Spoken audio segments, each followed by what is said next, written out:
Hi everyone! Welcome back sa ating Plain and Solid Geometry series. I'm your REE Board Exam Buddy, Prince Ian F. Cruz, and I'll be your lecturer for today's video.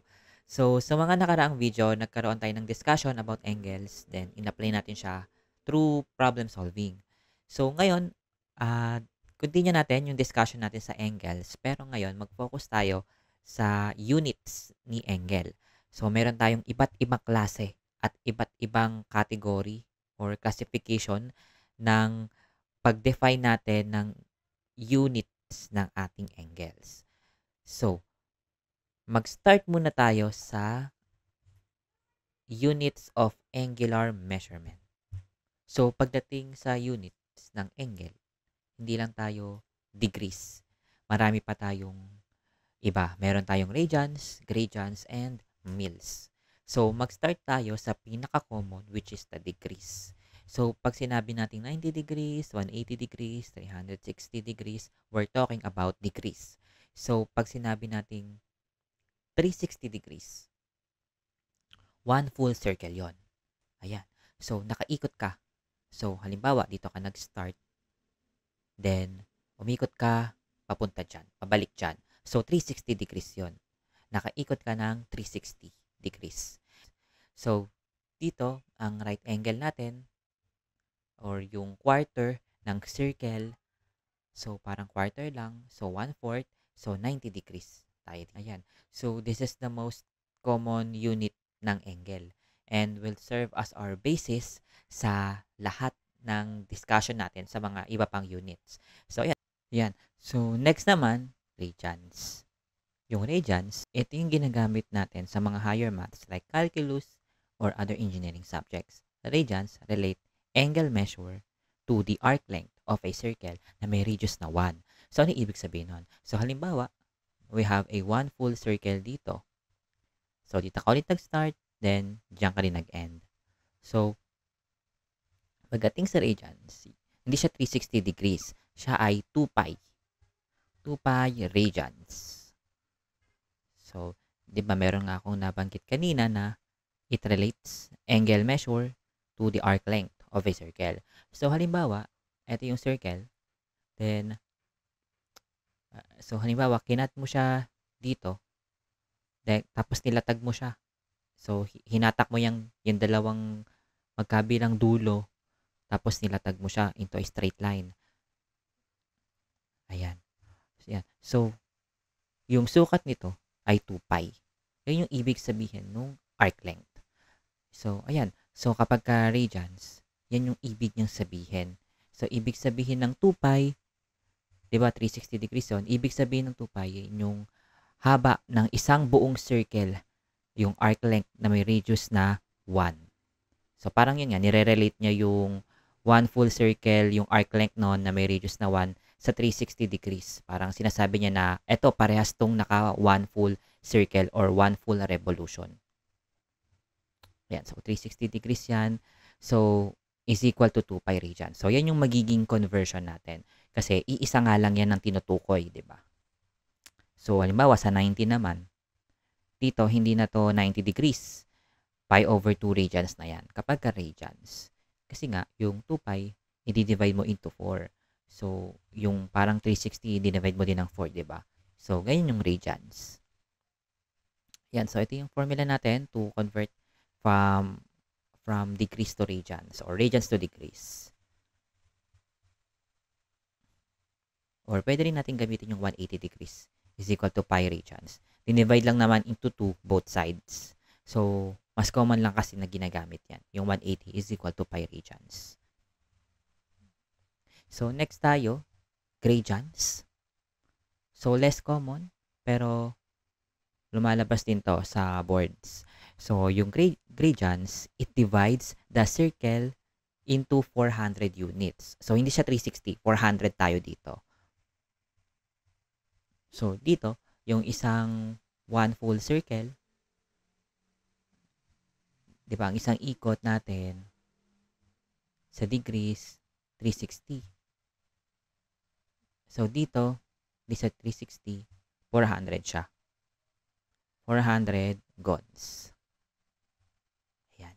So, dito, kada quarter ng circle o kada 90 degrees pagdating sa degrees na angle, 100 ang sukat dito sa gradients. So, parang mas madali siya tandaan, diba guys, kapag gradients. Kasi mas common yung number na 100 compared kay 90.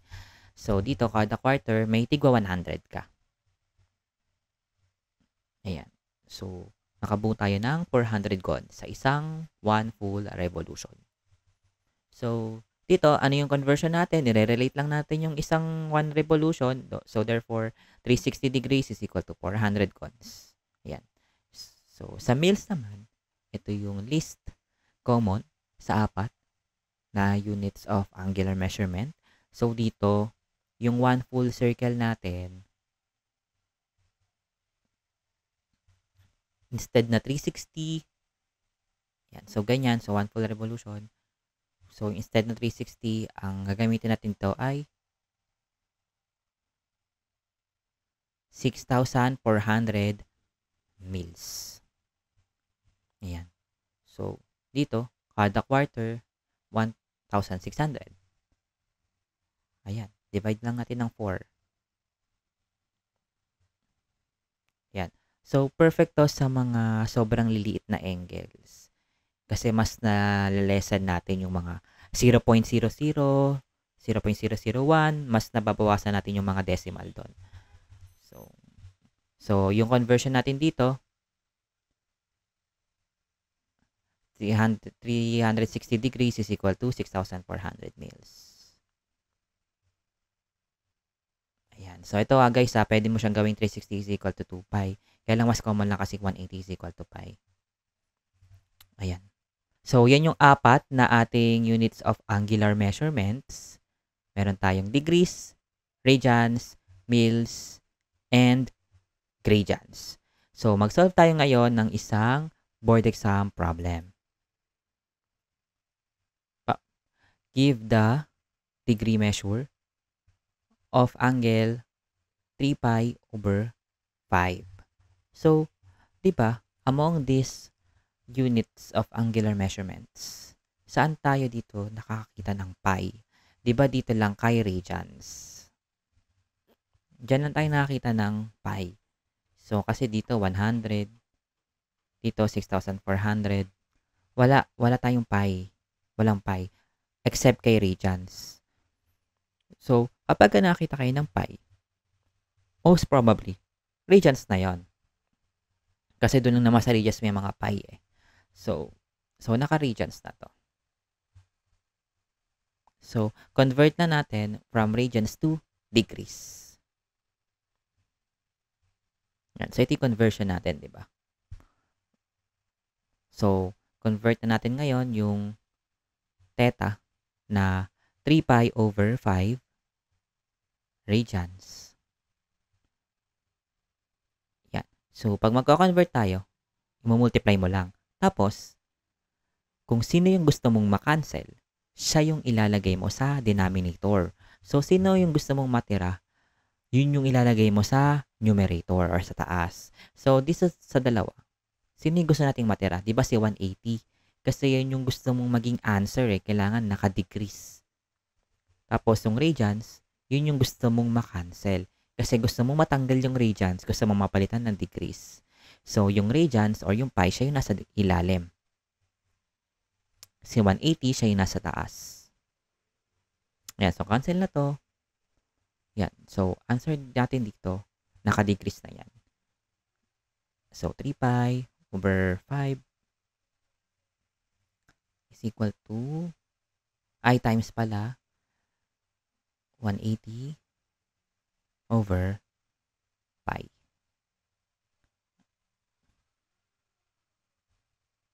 Yan. So, 108 degrees. Yan. So, yun yung ating answer or letter D. Next naman, doon naman tayo sa DMS system. So, para to sa mga number 1 guys, yung mga degrees lang. So, sa mga degrees, sometimes, angles are not given in decimals. Instead, they are in degrees. Ayan, di ba ganyan yung notation natin pag degrees? Naka-minutes, tapos naka-seconds. So, ang isang degree, equal siya sa 60 minutes. Tapos, yung isang minute, equal siya sa 60 seconds. Yan. So, ano yung ginagawa ni DMS? So, si DMS, instead of writing the angle as decimal, sabihin natin na 62.123 degrees, pwede natin siyang i-break into 3 units. Breakdown into 3 units. So, meron tayong degrees dyan, may portion na degrees, may portion na minutes, then may portion na seconds. So i-breakdown natin siya. So, yung whole number na degrees, automatic, siya na yung degrees doon. Siya yung whole number part. Then, yung minutes, ang gagawin natin, di ba, kinuha mo na yung 62. So, naka-degrees na siya. So, ilan na lang yung matitira? Ang matitira na lang dyan, 0.123. Yan. So, i-multiply natin siya kasi naka-degrees pa yan eh. So, kung sino ngayon gusto nasa ma-cancel, siya yung nasa denominator. So, 1 degree. Tapos, yung matitira, siya yung nasa numerator. So, ayan, 60 minutes. 7.38 minutes na yan. So, ganun ulit. Kunin mo lang ulit yung whole number. Siya na yung minutes. Tapos, meron ulit matitira na 0.38. So, naka-minutes na to kasi doon siya nanggaling sa 7.38 minutes. So, gamitin mo ulit tong conversion. Dahil lang gusto mo mag-cancel si minute, siya yung nasa baba. Tapos, yung gusto mong matira si seconds, siya yung nasa taas. Ayan. So, magayin ko lang to guys ha. Ito kasi notation eh. Ayan. So, yan kasi pag seconds. So, cancel. 22.8. So, napansin nyo guys, na parang nag-multiply lang tayo na nag-multiply ng 60 dun sa mga decimal. Decimal na part. Mga part na naka-decimal. So, ganun guys, pagka nagko-convert ka from degrees to DMS, mag-multiply lang kayo ng mag-multiply ng 60 dun sa decimal part. Tapos, kunin nyo na ng kunin yung whole number hanggang sa ma-breakdown nyo na siya into 3 units. So, dahil after nitong seconds, wala na tayong ibang pupuntahan, wala nang mas mababa sa seconds eh. So, eto na yon. Ayan na yung seconds natin. 22.8 seconds. So, ibig sabihin, yung 62.123 degrees, pwede natin siyang i-represent as 62 degrees, 7 minutes, and 22.8 seconds. So, I'll give you guys a quick trick paano siya i-calculate. So, etong mga pinakita ko sa inyo, paano siya gawin manually. Pero dahil meron naman tayong calculus sa board exam, mag-caltech na lang tayo. Turuan ko kayo ng caltech. So, halimbawa, meron tayong 62.123. Yan. So, mapapasin nyo. Ito yung sa B. Di ba meron siyang, ayan na yung notation, di ba guys, ng degrees, seconds, at minutes. Degrees, minutes, and seconds. So, ito yung pinutin natin ngayon para ma-convert from decimal to DMS. So, paano siya ma-convert? Shift. Yan. Pinutin nyo lang siya.